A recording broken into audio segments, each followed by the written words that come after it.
you turn that down a little bit, hon? Just turn it down a little bit. Hello and welcome once again to Superconnectivity.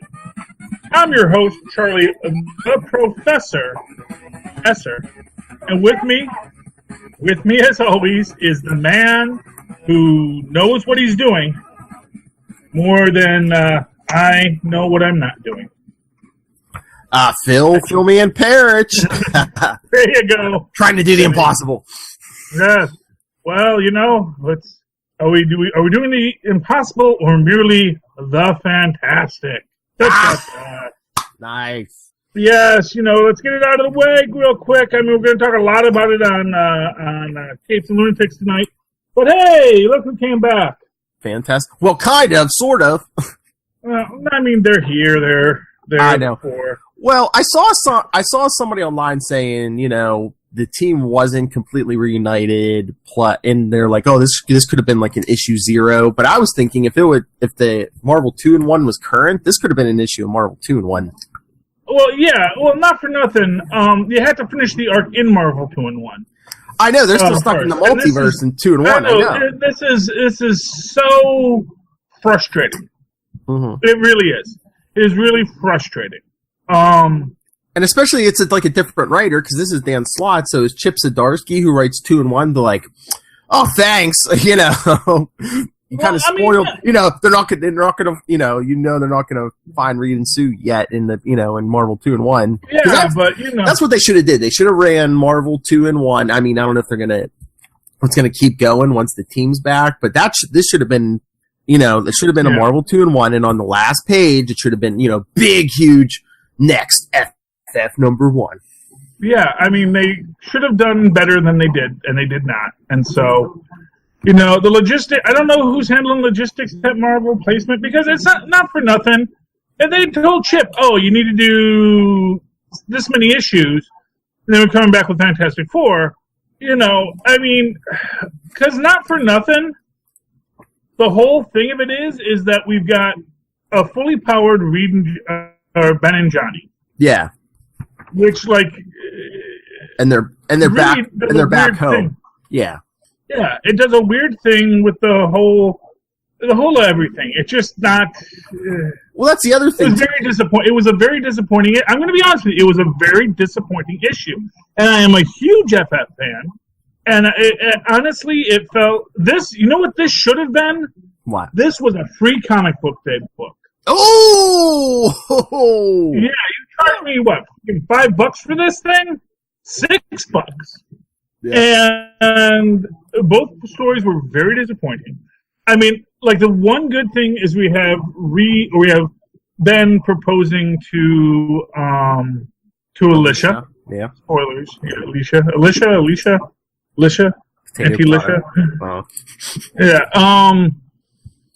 And that's nice. You know, they're getting cats. You know. But and of course she has a random cosmic ring now, because that makes sense. You know, it's like, gee, I sure hope there's no crazy wacky radiation coming off this thing that I'm about to put on my girlfriend's finger. You know, and like, what's up with that? So Ben's just keeping like old Fantastic Four stuff in his apartment, like the flare gun. Well, yeah, I guess maybe that was supposed to be like he's got like a little, you know, childhood home of Ben Grimm kind of museum kind of thing. Yeah. It looks like, or something like that. I don't know, but yeah, he's got some stuff there. And like, what? He hasn't been home in like 4 days. You know. Unless he was at Alicia's house or Alicia, whatever. Well, you know, they've been spending some time together, obviously. But that whole thing with the flare was like such. It was such a tease because that was like, I think that's what they put in like the preview pages is like, oh, the flare, and Johnny was like, oh, they're back, but then they didn't show, you know, yes, what was on the other end of that. Yeah, and okay, you know, the flare. First off, I thought the flare was neat, you know, and what's neat, you know, what I like about the whole thing is just so there are good things, and like I said, what was most frustrating about the book is just that it failed to engage me in a real way. It is bad on continuity just because it's set sometime ahead of a current Johnny and Ben storyline. And exactly, wasn't the whole point of Marvel 2-in-1 is like Ben and Johnny lost their powers because supposedly the four of them, their powers are connected, and with Reed and Sue outside of the universe, whatever, Ben and Johnny were starting to lose their... So how did they get their powers back if Reed and Sue aren't back yet? Well, obviously that whole thing was a lie. I guess, maybe. You know, basically what I would imagine is the case is that the evil scientist lady looking for a body for her sister lied. Yeah, you know, because it's not like cloning technology doesn't exist in this universe. It's just let alone CRISPR technology that exists in this universe. So it's like you have CRISPR, you could like fix the DNA malfunction, reclone her a new body, pop the brain right in, because you can grow the body, and you can even not grow the brain if you want. There's all sorts of things you can do. Trust me, MODOK does it all the time. And so I'm guessing that basically maybe she manufactured this for the four because she needed to get that. I mean, I don't know. Yeah. Who knows? She runs into Ben at the party and realizes that Ben could help her out, and so maybe that's where she slipped him a Mickey that made his powers start to wane off. And not for nothing, there's also the very psychological qualities of their powers. As I've said, I don't think the Future Foundation did anything to turn Ben human. They simply gave him an excuse to turn human. Mm-hmm. That it was because that's what I've always said. The reason why Ben can't turn human is because he doesn't want to give up being the thing, and he doesn't want to have to transform into the monster. Because when you do that transformation all the time, your personalities get disparate. Mm-hmm. And that's what happened to the Hulk, is that because he has two forms, he is pulled apart, and his two forms become essentially poles. And Ben knows he runs that risk if he ever becomes human for too long. Ben will become the human half, and the thing will become the monster. And he does not want to be the monster, but he also doesn't want to give up the strength of being the thing. So he chooses to be the thing, even though it's all unconscious. Thank you, John Byrne. And this just reminded me of like 90s Fantastic Four, like bearded Reed Richards, like trapped in another dimension, like send help. Oh, yeah. Well, except he's not saying send help. He's actually just, he's on vacation. We're alive. We're alive. Not for nothing. The kids are all right, and not for nothing. It doesn't seem like time is passing at an odd rate in this universe, because even though they've created all these other universes, it really looks like it's just been the same amount of time that you would expect. Like the kids aren't suddenly older. Well, yeah. I mean, they were basically outside the universe, so I wonder if that's going to be a thing too, where it's like time really hasn't moved forward that much for like Reed and Sue and the kids, like even less so than like Ben and Johnny, maybe. Yeah, I mean, anything's possible. And like I said, everyone's like, "Oh, see how old they are! Look how old they made Reed Richards!" It's like, dude. He was always had gray hair. My beard looks just like this when I grow it in. Yeah, it's got that. I'm not an old guy. I don't have. Although I have noticed there's like a couple of hairs right here that are much lighter. Yep. Yeah. No, they're coming. They're coming. Mm-hmm. Yeah, but like my biggest disappointment. That's just the artist's interpretation too. Because I mean, look at Ben on the cover. Yeah. I'm not a big fan of the overly humanized face of the Thing. I think that the Thing's gonna have the big brow. Yeah. Yeah, well, exactly. Well, he's got a little bit of a brow, but yeah. But this was actually what I thought was the most disappointing of the whole thing. Oh, the Doom thing. I was gonna say, do you think that was like Slot's idea, or is that just because of the whole Bendis thing? Bendis. Here's what I'll say: Bendis didn't write this story because here's the thing: you could Deadpool up Doom's face. Mm-hmm. And not have him completely. I think it came from higher up that Doom must be Doom. Mm-hmm. Doom can't. That you can't walk the line on Doom. that Doom doesn't get to be Otto Octavius. Especially with the Otto Octavius, yeah. Especially with the 4 coming back, yeah. Well, I mean, no, you could if you wanted to have a story that like evolved and grew, and he could still be evil like Otto Octavius is, but he could really embrace the idea that used to be the thing about Doom, which is that he is the noble monster. But of course, obviously they really, and I'm sure they're going to play with that a bit. But he's obviously, honestly, I'm just so over Doom because here's the thing: Doom is like he's like all the hubris of Otto, but he's also boring about it. That's like, what Otto has the hubris, but he's fun about it. Otto is like, ha ha! For I am Otto Octavius, greatest mind of the universe, Yeah, Doom's all tortured and stuff. Yeah, I know. Yeah, he's all emo. I just thought, likes you, emo Doom. And I just thought maybe after the whole infamous Iron Man thing, like maybe they would give Doom a break for a while. They could have, yeah. And am I just reading into this too much, or is Doom like, I don't need armor. I'm just gonna run around half naked using magic. I'm like, who is he? Charlie Houser? Yeah, yeah. Except my magic works. No, you know what? And they've established this many times. Doom is a spit poor magician. Everybody knows it in the magical circles. Everyone knows the only reason why Doom is thought to be such a big bad in magic is because he fights scientists. Yeah.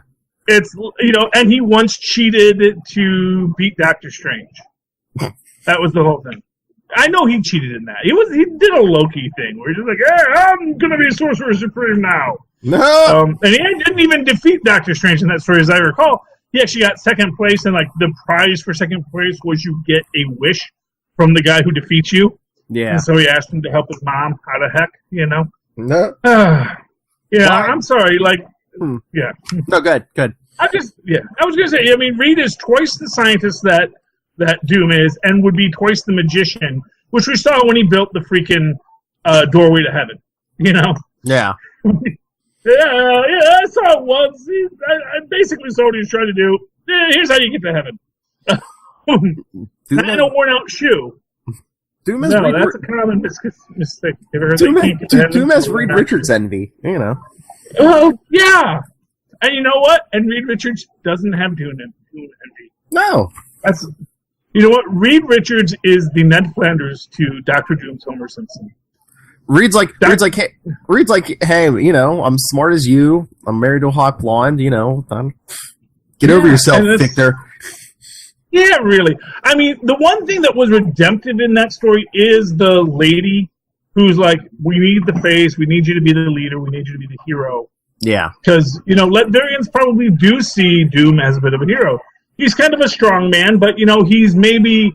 he's a more intelligent strongman than most strongmen, Well, yeah, I think they've always played it like that, where it's like, the Latvians did kind of worship him. Yeah, it's like, it's always like, bend the knee, bow before me, but, he keeps the people fed and, safe, and the trains run on time, Yeah, well, except for the ones that he murders, Yeah, that's the thing. It's like when everyone who disagrees with you gets murdered, suddenly a lot more people agree with you. Well, yeah, he's a dictator. That's what I'm saying. But I mean, that's why the people, it's like, no other country's going to dare attack us with Doom in charge, and he keeps us fed. And he is a gigantic spud penis. That is for sure. He keeps us as pets, but you get that spud penis dictator. Yes. There we go. I have to spell it out because it's a joke on so many levels, and I don't want our fans to not get the full breadth of my humor. Anyway, that's fantastic. We'll talk more about that in the history of the world's greatest comic magazine. Check it on Capes and Lunatics. Yeah, that's right. Capes and Lunatics 65. Check it out. But the team's going to get reunited because the Impossible Man promised us. Yeah, and he is. Yeah, he is MP. We love MP. I want to see what Adolf's been up to. What? Adolf's Impossible is tough. Oh, okay. He was the shapeshifter who did not want to shapeshift because he felt it was silly. Well, but here's the thing. Adolf Impossible, historically, is a very important character in Pop-Upian society. because he is the first Pop-Upian to be differentiated from other Pop-Upians. The original Impossible Boy and Impossible Girl, and of course the Impossible Woman, were essentially just cellular offshoots of the Impossible Man. You know, kind of like what Vision did when he created his family. But Adolf is something unique and different because Adolf is a Impossible Man, is a Pop-Upian who was somehow created not through massive cellular mitosis, but possibly actual. One second. Tristan, get some help with that, please. Ask Mama. Thank you. Well, now you did. Yes, thank you. No, it's okay, buddy. He's trying to make himself an ice cream float, which is fine. But I, sometimes children need supervision, especially when they're 9. Anyway, but no, I want to see what's going on with Adolf Impossible. I know that him and the Wakandan girl kind of having a flirty thing. Preteen flirty, but still tween flirty is still flirty. I want to see what's going on with Bentley. Bentley, one of my favorite characters in the Marvel universe. Yes, I've been rereading some Hickman stuff, some Hickman's Fantastic Four the last couple of days. Yeah, Bentley, yes. Yes, but anyway, but I don't want to talk to. I want to spend the whole thing talking about Fantastic Four. Because like I said, we have a whole other show to do about Fantastic Four, and there were the good shows like The Champions, in which we burn at the touch of Man-Thing. And as I was saying about Adolf and him being more than simply a restructuring of his parents, the way the previous Impossible family were just a restructuring of the Impossible Man himself. In fact, we haven't seen him, so it's entirely possible he absorbed them back into himself. So exactly where we got Adolf, we don't know. But in this, we get a really nice tale of Viv. Yes. Viv, who's been disengaged from her emotions, which meant she had fear, which meant she did what? What happened when you have fear? She burned at the touch of the Man-Thing. Yes. Don't be afraid of the Man-Thing, ladies. It's not here to hurt you. Didn't someone make the giant size joke in there too? Oh, I'm sure they did. They always make it. I forget who, but yeah, I believe someone said giant size, as in giant size man. Yeah, it was probably Braun. Braun. Amadeus Cho's new character, and apparently, I guess at some point, Riri Williams was Queen of Latveria for like a week. It was probably in that Bendis run. That sounds familiar, but. Yeah, well, I know that she was hanging out with them. But anyway, like I was saying, we get this nice thing here of Viv and her murdered self, her sister who she killed, sort of coming to terms with each other, and sort of it's a real nice Banner and the Hulk kind of thing where you have like those two parts of your personalities, one that is the repressed emotions and one that is the freedom, and they come together in the end. Although it is painful, it is always painful.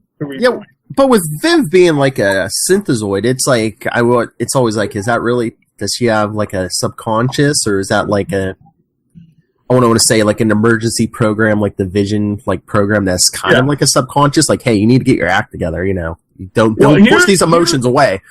Here's what I'm going to tell you: the synthezoids, which I believe were created by Phineas Horton actually, because I know it's Horton cells that they're made of, which were synthesized cells that are basically, you always get this thing with like, you'll see them tear it apart, and you see like wires and stuff coming out. That's actually not what the Vision is supposed to be made of. The Vision is made out of Horton cells, as the Human Torch was, and certain other androids that were popular in the 1940s. Because they were not the only artificial humans that were made at that time. Honestly, synthezoid technology was quite the booming field for a while there in the 1940s, and then really fell off, probably because of AI concerns. Let's be honest here. AI is a real mess in the Marvel universe. Because it's clear like they've kind of cracked the code on it, but everyone's like, let's be a little cautious with how we deal with the AI, which is actually Giant Man's the new Giant Man's whole story is that he was an AI. He was a brilliant AI scientist, and then Hank Pym invented Ultron, and all of a sudden the entire market for AI kind of fell apart. Not what people wanted in the Marvel Universe. They were kind of tired of AI. There's no Alexa in the Marvel Universe. But this getting interesting, and I believe they said it's coming up soon. I think the champions are going to, was it Weird World? Because they're all getting, like, new looks or whatever.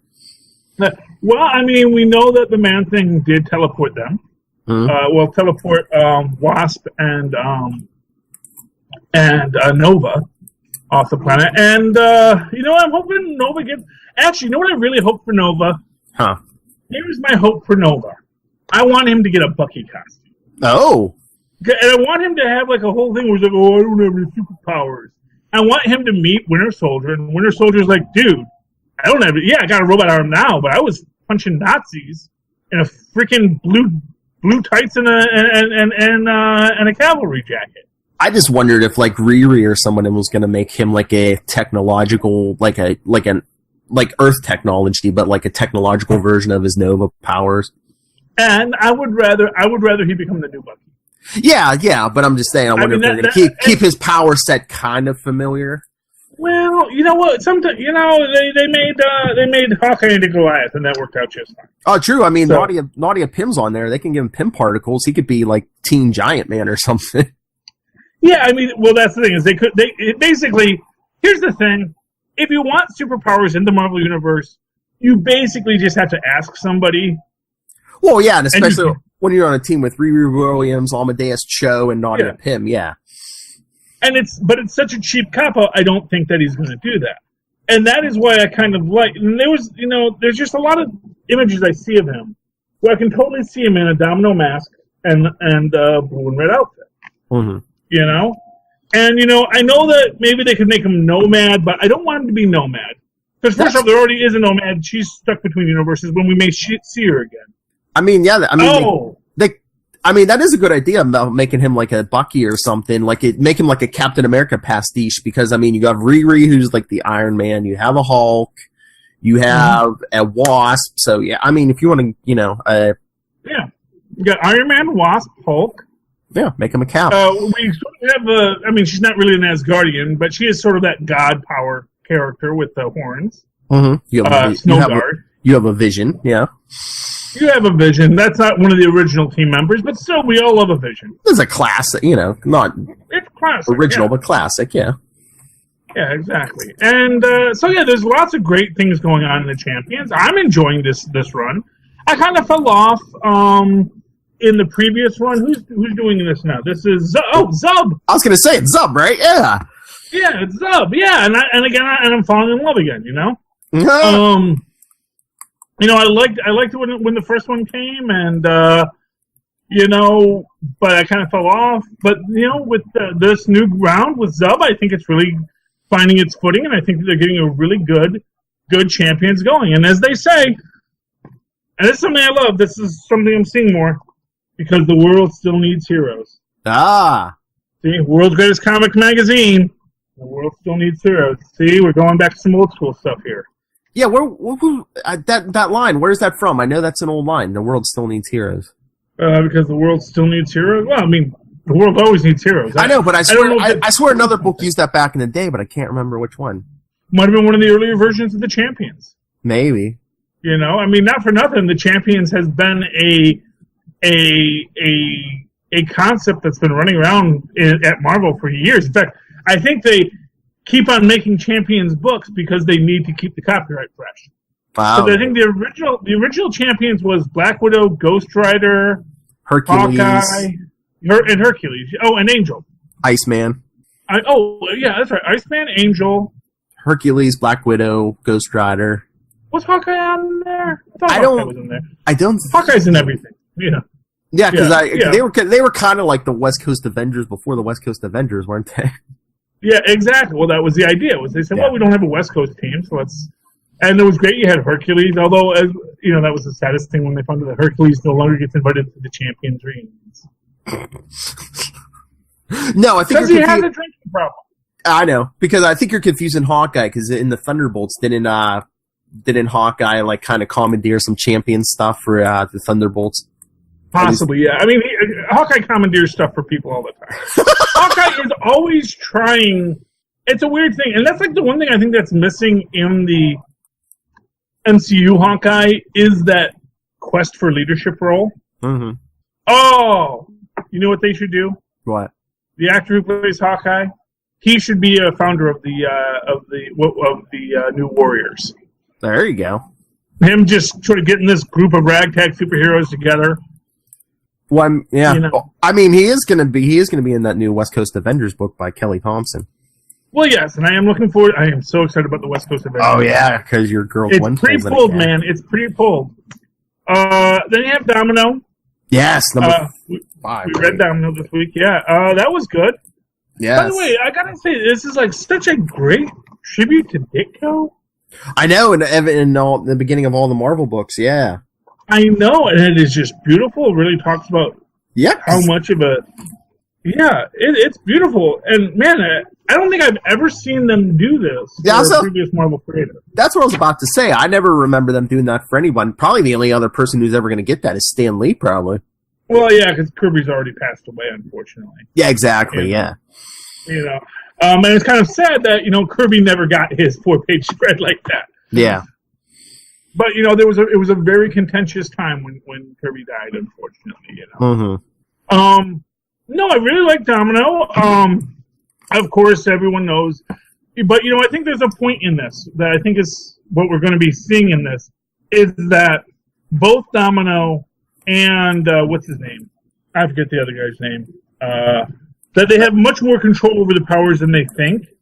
Mm-hmm. And it's not what happens to me when good happens to me, bad happens to you, and vice versa. It's actually, what I actually believe is that the boy is pulling that tragedy towards himself. That it's actually a self-defeating quality to him. That he's making his own he's giving himself bad luck because he's just doesn't feel he deserves good luck. Unless it's the thing where he does know how to control the powers, maybe that's going to be a thing where, he's going to have to learn control. Because, Domino's had control most of her life, and she kind of buckled down this issue and was like, okay, let's go get a drink. Well, that's the thing, is I would wager that at first it was kind of reciprocal what would happen. And it's an interesting, and here's, you know why? Oh, our good friend Gail Simone actually already gave us the clue. You want to know what the clue was? What? I think it was like second or third issue when Domino got a kitten for her birthday. Yes. And the boy's arm doesn't fracture until he's told she got a kitten. Oh, it's like a yeah, you see what she did there? Uh-huh. Because it's not that, a good thing happened to Domino, no, a bad thing happens to him. It's that when he thinks about good things happening to Domino, he brings that bad luck to him. He is essentially becoming a magnet for the bad luck and just drawing it to himself because he believes he deserves the torture.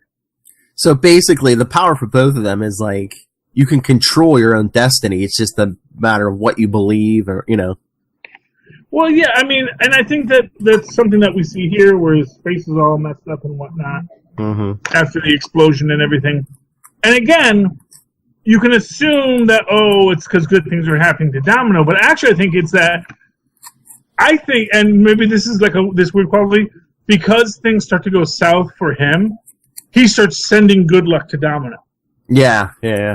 That because he's drawing all the bad luck to himself, because he is a self-defeating, guy. And also, I think that his girlfriend knows this. I think Topaz knows. Her name is Topaz, right?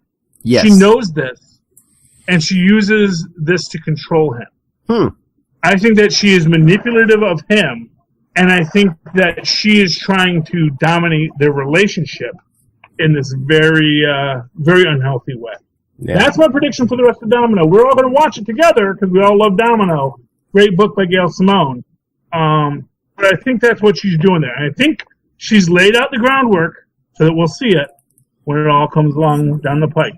All right, before we run out of time, let's do one more. Amazing Spider-Man number 3. Oh yeah, I love this episode of Star Trek.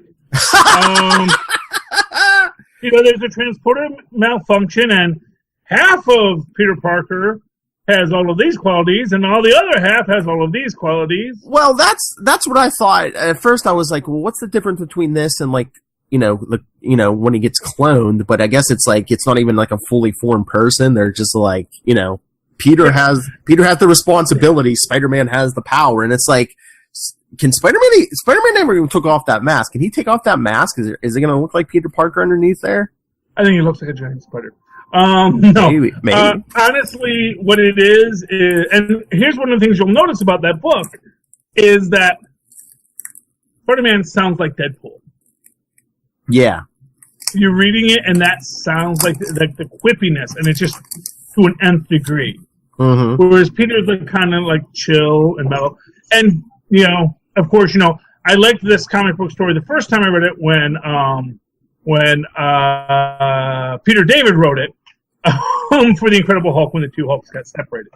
When the Hulk and Bruce Banner got separated, which, as you will recall, was essentially the exact same thing. The Hulk got all of Bruce's passion. Bruce had all of the Hulk had all of the intellect, and so they were just sort of separated. Mm-hmm.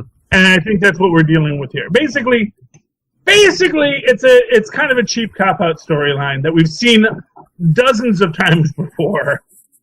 And it's like, gee, I wonder if this will change the status quo of the Marvel Universe. Will we always, forever have a Peter Parker and a Spider-Man as two separate beings?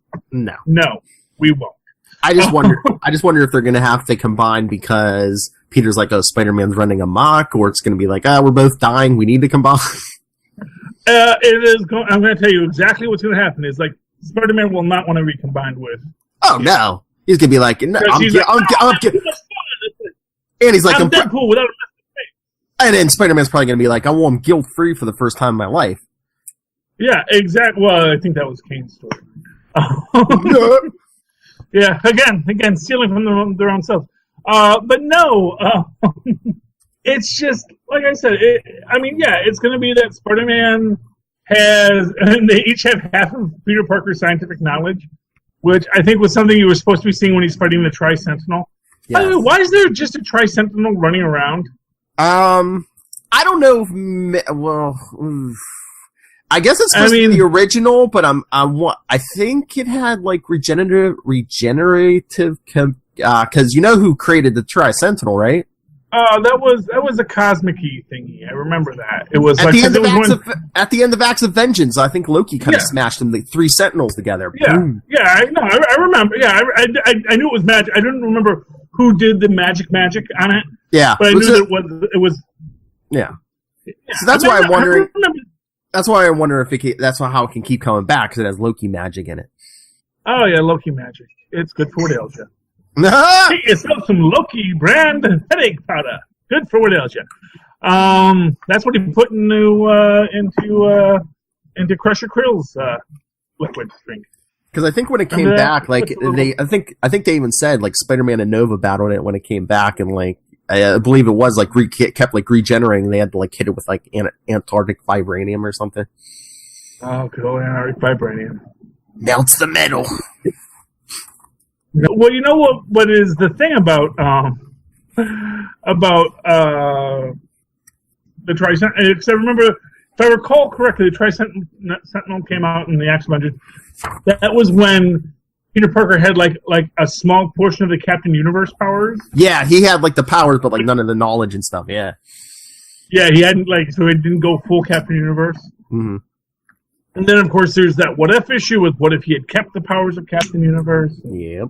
Had all ultimate power, ultimate responsibility, etc. Makes Universe a utopia or something like that, probably. Yeah, Oh, by the way, What If's coming back. I don't know if you heard that. Oh yeah, it was a series of one shots. Yeah. Yeah. Well, they do that. Well, it's always been a series of one shots. Well, no, it's usually sometimes it's an ongoing series, but last couple of years that every so often they'll do one shots. Oh yeah. Well, they've been doing the most recent.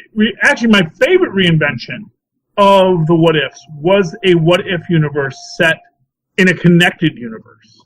Hmm. So you had this Captain America from the 1800s, who fought the White Skull, who was the racist James Barnes, you know. Huh. Yes, because he was a Southern, you know, Confederacy guy. It's like, White Skull!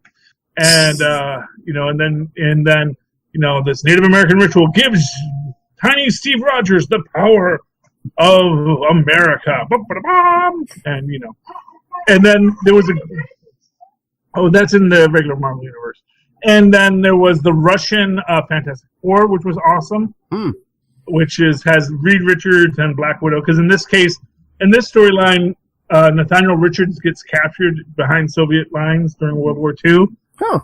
And he like gives birth, and he like has Reed Richards in Russia, and you know, Nathaniel Richards basically sent off to a gulag. Mm-hmm. Bad day for Nathaniel Richards. It's actually a very sad story if you're a Nathaniel Richards fan, which I am, though not. I like classic Nathaniel Richards. You know, that was the one thing I really didn't like about that more recent Nathaniel Richards. Very annoying.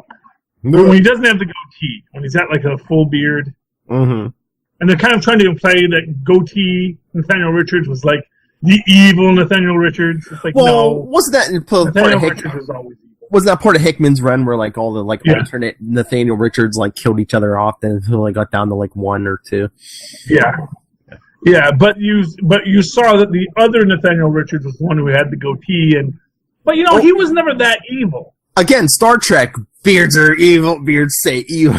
Well, other Nathaniel Richards had a beard too. But he had a full Riker-esque beard. Yeah. You see, I have to grow the full beard, and then you're not evil.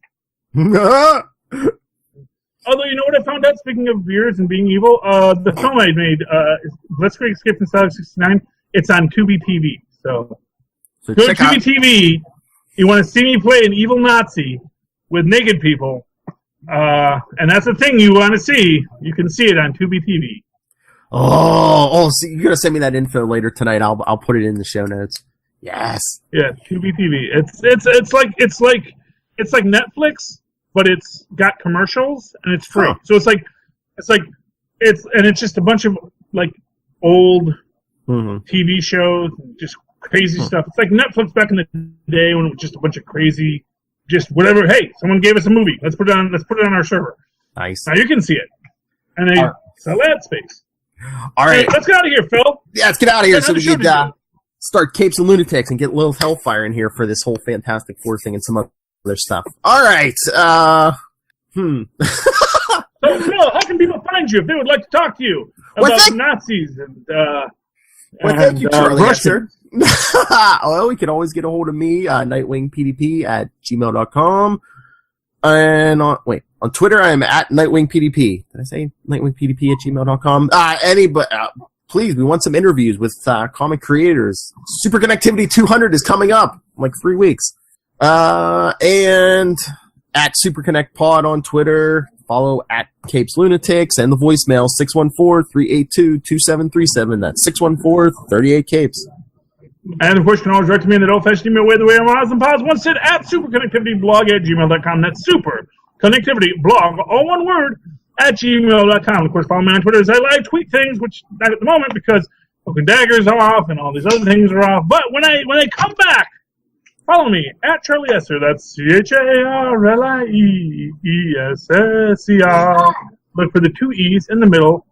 For what, Tristan? Quality. For quality. Bing. Quality. Bing. Yeah, there is not an E in quality. That is correct. Anyway, thank you for joining us once again, ladies and gentlemen. Please super connect with us once again. Good night. I'm schlafen the input. Playing up that Nazi angle. That's right. Not every German is a Nazi. On YouTube, join us in a couple minutes, and if you're listening on the podcast, join us later in the week. Capes and Lunatics 65. We'll get Lil Hellfire's take on Fantastic Four #1. Brace yourselves. I predict she was not a fan. I could have told you that before the issue come out. I mean, she hasn't told me anything yet, but it's Marvel, so. Well, I know I wasn't a fan, so I can't imagine her being a fan. You know? Well, find out soon.